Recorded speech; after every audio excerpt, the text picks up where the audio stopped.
Hey, good morning everyone. Welcome to part 11 of LUMNAH Acres Tiny House build. As you can see, we were able to get the other gable end wall up. It was uneventful. That went really well. So now we're working on putting up the roof rafters on the main part. So interestingly, don't wear a green hoodie when you're doing green screen because things disappear. But I'm back. Okay, welcome to LUMNAH Acres Tiny House Build Part 11. This, as you can see, the gable end wall, the second one, went really smooth. Wasn't any problems at all. We kind of snuck, crept up on it, got it up plumb, and secured it. And now we're putting the rafters up. So there's quite a bit of preparation before we actually tip the rafter up. You saw in a previous video where we had cut the rafters, put the bird's mouth in down at the bottom, made a 45-degree cut on the top. So now we're in the process of putting them up. We cut 8 by 8 squares of 5/8 CDX plywood, and we sandwiched it on top and on bottom, or as it's standing, both sides of the rafters to bring them together. That makes it pretty strong, but that's not the whole unit of what we build. We don't use a ridge pole because I've just had bad experiences using ridge poles in the past. So over the past 35 years, we've done it this way, and it has just been really strong. We'll stand those rafters up, and then we'll build a knee wall 4 feet in, the full length of the building, both sides. So without them right now, when they're up, the rafters have some bounce in and out like that. So that will take a lot of it out. Then we also will run collar ties, 2x4 or 2x6, depending on the span. On this particular one, it's a bigger span, so we're using 2x6. And we gave it a 9-foot, we will give it a 9-foot ceiling when we get them all up. We generally wait until they're up so that we can snap a line both sides. Where are we? Both sides, so that we have a nice flat ceiling all the way across. You can see that we're nailing truss spacers about 6 feet up off the floor to each truss. Those are removed after we have plywood on, but they help hold everything exactly 2 feet apart all the way down through. It's so much better to line things up ahead of time before you nail plywood on, so you're not fighting with things.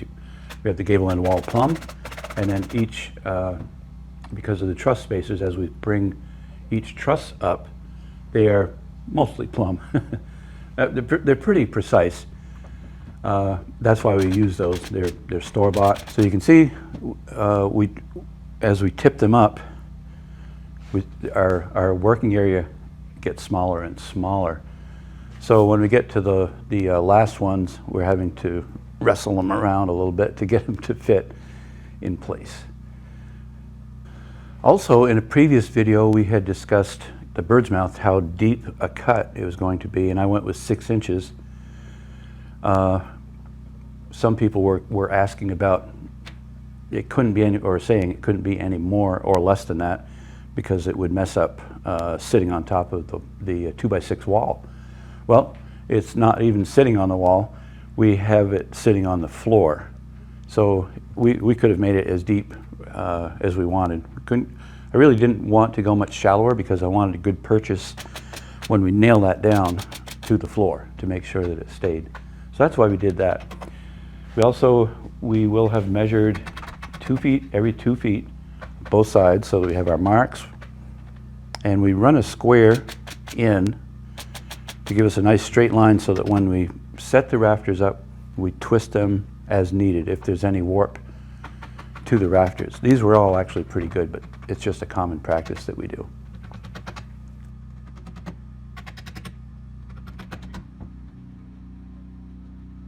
Okay, now that we have all of the main rafters up, we're going to put on the utility room rafters. And I had done a small, short video clip on how we made those, and so now we're putting them up.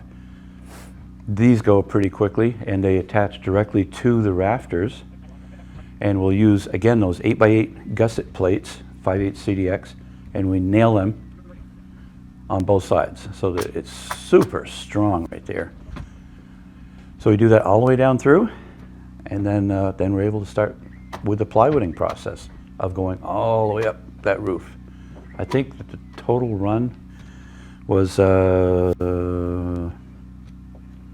over 30 feet. It was close to 40 feet of plywood that goes up. And we'll do it on both sides because we're doing the carport part on the other side of the building.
Okay, thinking ahead, unfortunately we can't live at Al and Gina's forever.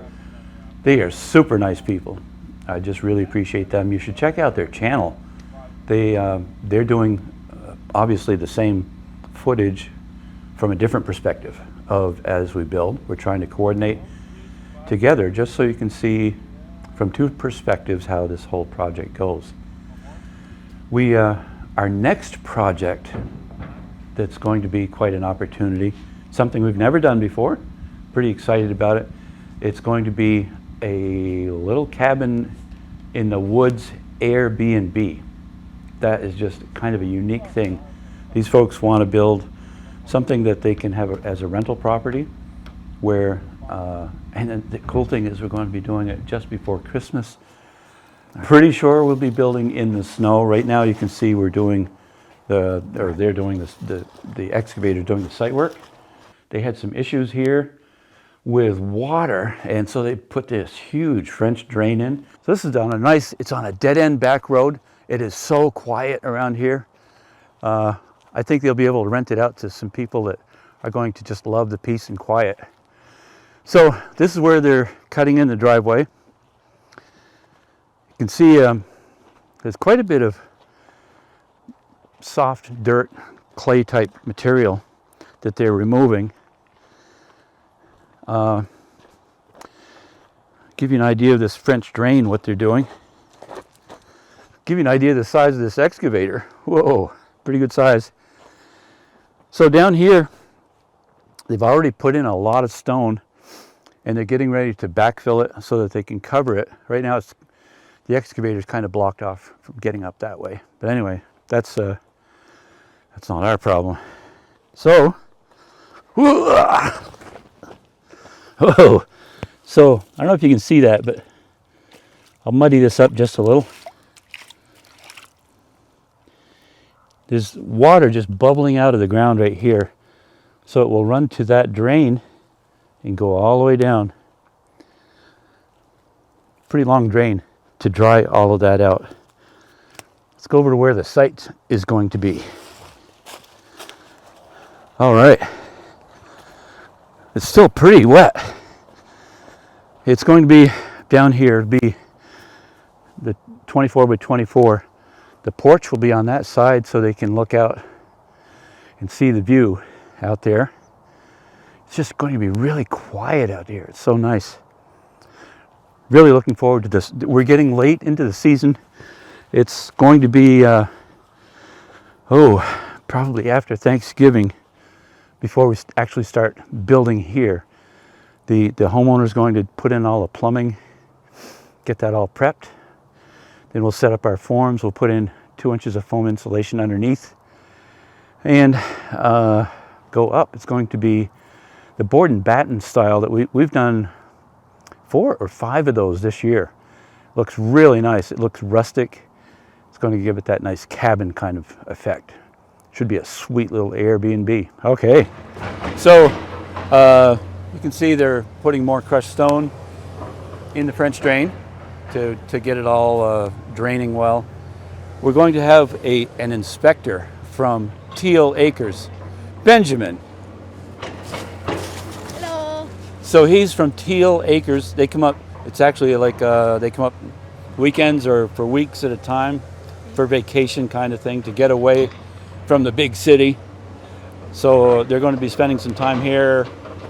Any thoughts about what do you do when you come up here? We play, we go hunting, we ride our four-wheeler. Snowmobiling? No? Not so yet. much? Well, we do snowmobiling when there's snow. Right, four-wheelers. So I'm sure we'll be seeing them, probably other family members as the time goes by. Thanks again for watching. We'll see you later. Hey, if you're not a subscriber, please subscribe, hit the like button, make a comment, tap the bell, hug your sister, be nice to everyone. We'll see you later.